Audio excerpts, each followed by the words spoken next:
Yung sikat na pastel dito, 15 pesos lang. Pag kukumpara natin yung pastel ko sa pastel niya, titingnan natin kung anong mas masarap. Ano, tumingin pa oh.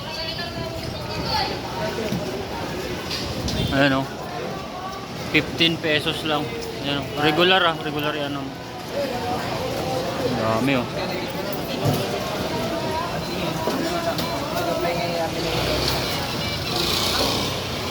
Ilang itlog siya? Dalawa? Isa? Ano po yung pwede?